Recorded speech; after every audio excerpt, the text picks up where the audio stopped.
Hey guys, as always, thanks for stopping by. National Gun Registry, another assault weapons ban, and midget wrestling. Let's talk about that.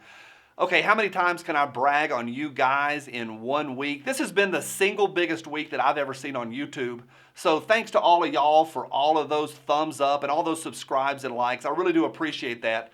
Love all y'all patriots. Now, right in the middle of a pandemic, and I don't have to tell you that it's nuts out there right now, some members of Congress are trying to sneak one past the goalkeeper. Again, right in the middle of a pandemic. It's a legit bad bill. Some of you already know about HR 5717, but just last week it was referred to committee. That's a big deal. That's the next step.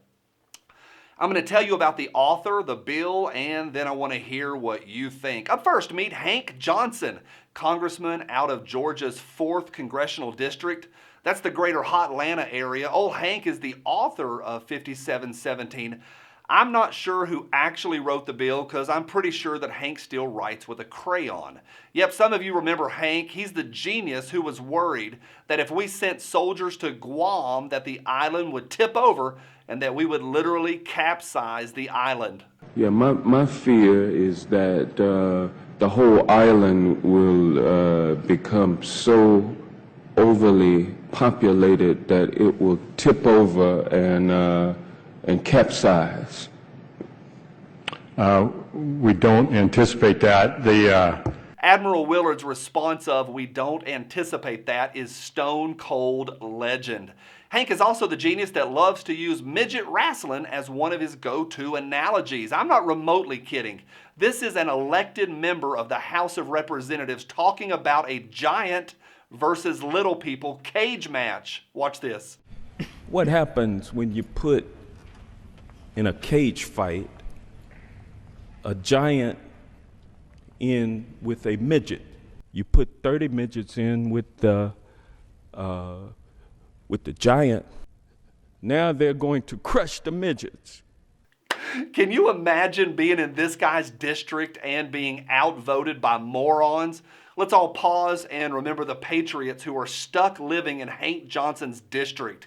You can press F down in the comments section to remember our brethren who are literally behind enemy lines. All right, as fun as all that is, this next part really isn't fun. Back in January, as soon as Congress was back in session, Hank filed HR 5717. And the first words of the bill are, quote, "to end the epidemic of gun violence," close quote. And the nonsense, it builds from there. Sometime soon, I'm going to share with y'all the real statistics and data on gun violence, but suffice it to say, at least for today, that we are light years removed from firearms being an epidemic. Come on, Hank. Now, the bill is enormous. It's literally the biggest piece of legislation that I brought to you guys to talk about, at least in recent months. There's a link down below if you want to go through the bill for yourself. Yeah, good luck. Also, I want you to keep this next part on your radar. The congressional bill is a matched pair with Senate Bill S 3254, which was authored by everyone's favorite Native American. That bill is also currently in subcommittee in the Senate. Okay, back to Congress. HR 5717 is standard unconstitutional garbage. It mandates that all of us must have a firearms license to purchase, acquire, or possess a firearm, and you have to have the license to possess ammunition. And to get this license, you must be 21 and go through firearms training, as well as both written and hands-on firing testing. The bill, of course, is propaganda against assault weapons and will ban your AR-15 and nearly every other cool gun that you own. I'm not going to chase this one. I think at this point, you know what an assault weapons ban consists of.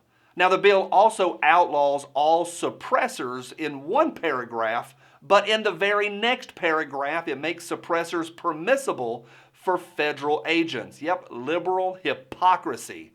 HR 5717 also has page after page of legislation on red flag laws, gun trafficking, gun dealer reform, background reform, and loads of other stuff that's all designed to chip away at your rights to protect yourself and your family. Now, a lot of folks have talked about this bill. It's gotten a lot of attention. But also in this bill is a Mammoth Tax. It's down in section 803. I think it's 803. I'll put a link down there. If this bill does go through, we would have instantly a 30% tax on all pistols, revolvers, firearms, and lower receivers. And all ammunition would be taxed at 50%. Now this, my friends, this is it. This is backdoor gun control. Oh, you can keep your guns, you can keep your ammo, but we're going to tax them into oblivion to the point where you can't afford to defend yourself. Also, just after that 30% and 50% section, the very next paragraph, of course, says that government agencies are exempt from those taxes. Now, how do we respond to this? The House is currently in session, and the bill is currently in the hands of the House Subcommittee on Crime, Terrorism, and Homeland Security. I'll put a link to that committee's list of members right down below. Holler at them if you feel so inclined. Now, you're adults, do what you want, but I would ask humbly that you would consider short and to the point emails. And for the love of Evel Knievel, check your spelling, please. So, we got two bills. Both are now in committee. Let me ask you this. What do you think? Is there any chance of Hank Johnson's bill making it to the floor for a vote?